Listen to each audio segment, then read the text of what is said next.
নমস্কার বন্ধুরা, আমি আজকে আরেকটা রান্না নিয়ে চলে এসেছি, খেড়োর তরকারি। কিভাবে বানাচ্ছি আপনারা দেখুন, লাইক সাবস্ক্রাইব কমেন্ট করবেন। কড়াই বসিয়ে দিয়েছি, এরপর তেল দিয়ে দিলাম। খেড়ো আলুটা কেটে রেখেছি, শুকনো লঙ্কা দিয়ে দিলাম, 5 ফোড়ন দিয়ে দিলাম, একটু হিং দিয়ে দিলাম, টমেটোটা কেটে রেখেছি, এরপর দিয়ে দিলাম আদা লঙ্কার পেস্ট দিয়ে দিলাম,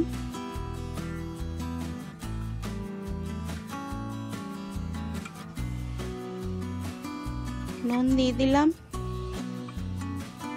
হলুদ গুঁড়ো দিয়ে দিলাম, একটু ভাজা মশলা দিয়ে দিলাম। এরপরে ভালো করে নেড়ে চেড়ে মশলাটা ভালো করে কষে নেব।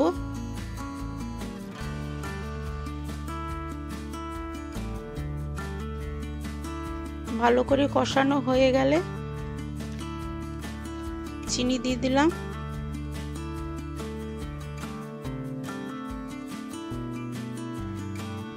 দেখুন ভালো করে কষানো হয়ে গেছে মশলাটা। এরপর খেড়ো আলুটা দিয়ে দিলাম।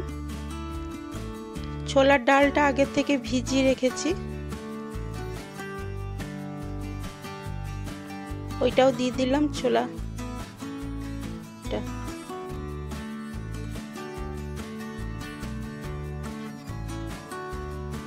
ভালো করে নেড়ে চেড়ে নেব। এটাতে জল দেবার দরকার হয় না, সবজিটা থেকেই জল বেরিয়ে যায়। ঢাকা দিয়ে দিলাম।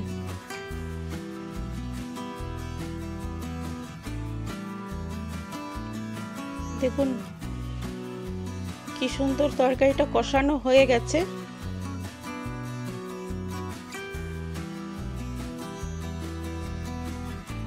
এরপর ভালো করে নেড়ে চেড়ে নেব। এরপরে ঘি দিয়ে দিলাম, গরম মশলা দিয়ে দিলাম,